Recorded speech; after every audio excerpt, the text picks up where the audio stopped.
Please pause for the moment of silence.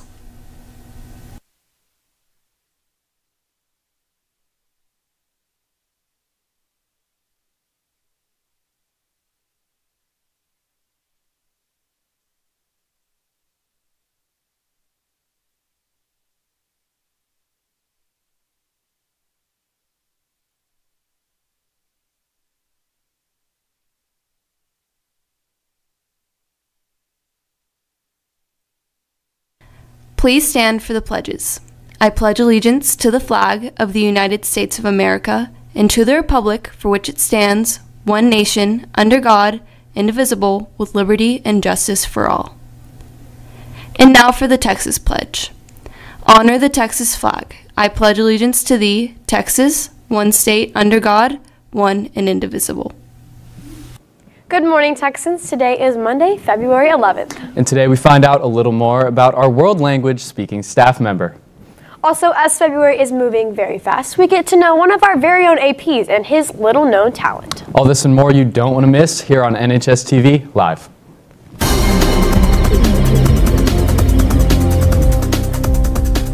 More specifics have come out about the second Trump-Kim summit planned for the end of February. The goal of the upcoming meeting is to forge a deal to fully denuclearize North Korea in exchange for the removal of sanctions and some economic benefits for North Korea. Whether or not the goals will be achieved is yet to be seen, however. Turmoil will trouble the West Texas town of El Paso tonight as Republicans and Democrats collide.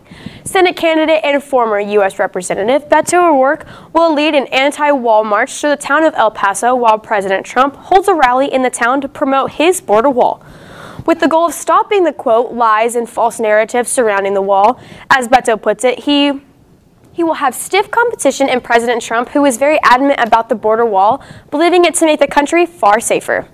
Stay tuned tonight to see how events play out in El Paso.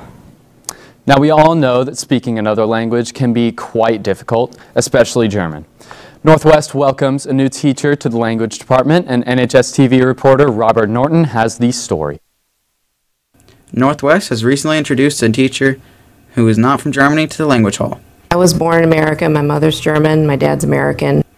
Miss Granquist, although being born in America, was taught German to be her first language. And she taught me right away because she wanted me to speak and know my grandparents in Germany. Even with being a high school teacher, she still finds the time to enjoy her hobby. I like to make jewelry. That's my hobby. She has had a very exciting career life in the past, with the struggle to find a German teaching position in Oklahoma, which led to her career for the next decade of her life. I got the travel bug and decided to apply for American Airlines and then worked for American for 11 years. This job eventually led to meeting someone to spend her life with. And that's where I met my husband, and he was an aircraft mechanic. We met on an airplane. Ms. Granquist eventually started a family with her husband and decided to put the kids before her own adventures. We had twins, so I decided to hang up the wings and work on raising the kids. For NHSTV, this has been Robert Norton. Thanks, Robert. We're very glad to welcome Miss Granquist. In other news, seniors, please don't forget, we need you to report your scholarship offers and where you plan to attend school next year. Please email these awards or letters to award@nisttx.org. When most of us read books, we don't normally think of the author as someone who we could potentially know, let alone someone who is at our own campus. NHSTV reporter Nathaniel Chisholm tells us all about this Texan writer. Mr. Barnhart is a well-loved and known assistant principal here at Northwest. Among his many achievements of leadership throughout his years of education, he has also developed quite the talent for writing. He received an English education degree which has helped his love for writing and development beyond belief. He was a writer for the Denton Record Chronicle as well as Dallas Morning News. I set out to write a book that boys possibly would be interested in reading. It breaks my heart as an English teacher that boys weren't really that motivated to read. He has now written many books, and although 2 are published, he plans to soon change that.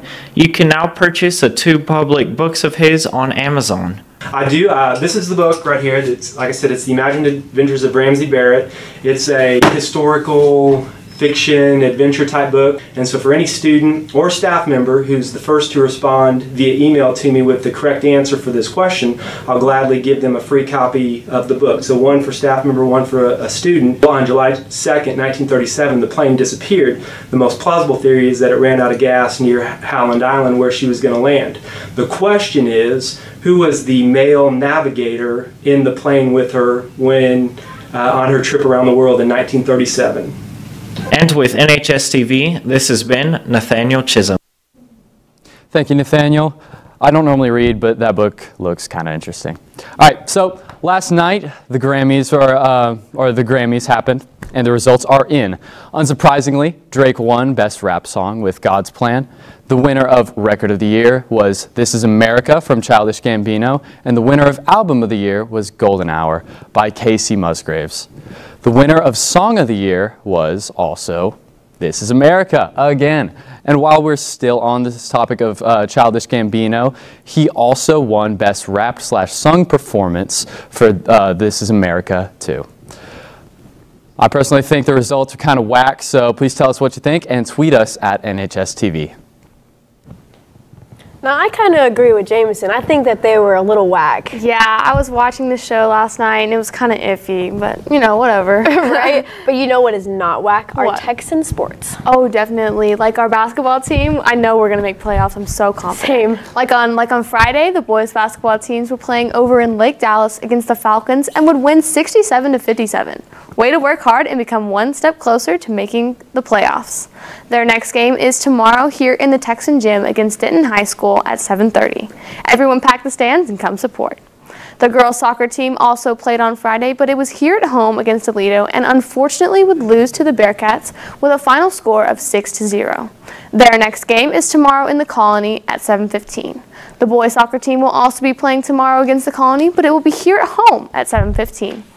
There are plenty of games for you to choose from to come and show your Texan pride. And for a quick wrestling shout out, the girls wrestling team took first and the boys took third in their districts over the weekend. This means that the girls team will be advancing to regionals. Congratulations to all of our Texan wrestlers. In professional sports, you know them, you love them, the Dallas Mavericks played against the Portland Trailblazers and would win in a close game.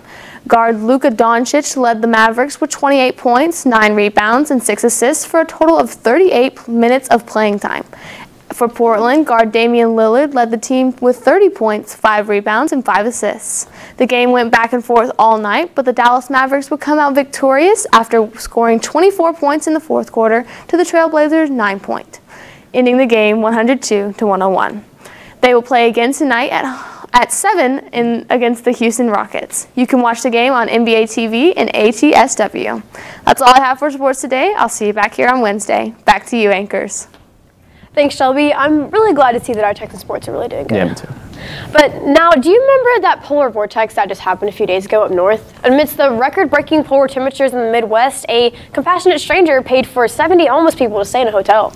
Yes, and though Chicago city officials have urged their homeless residents to stay in proper shelter and warming centers, a group of rough sleepers in the South Side chose to stay in their camping or their tented encampment. Firefighters were called onto the campsite on Wednesday, which was the second coldest day in Chicago's history, when a propane tank exploded. Now, nobody was injured, but law enforcement made it a level 1 hazmat risk. Shortly after reaching out to Salvation Army, city workers notified the staffers that a generous stranger named Candace Payne had paid for a large block of hotel rooms to house the homeless people until the end of the week. And talk about doing something good with your money. On top of that, more money was later donated after a shared tweet. Together, more people were able to shelter 80 homeless citizens, later bringing food to also help bring help to those taking shelter. I'm super glad that more people stepped up to help out after the shared tweet. Me too. It was really dangerous out there, so I'm glad everyone was okay. I know. But thank you for watching, Texans. This has been NHSTV Live.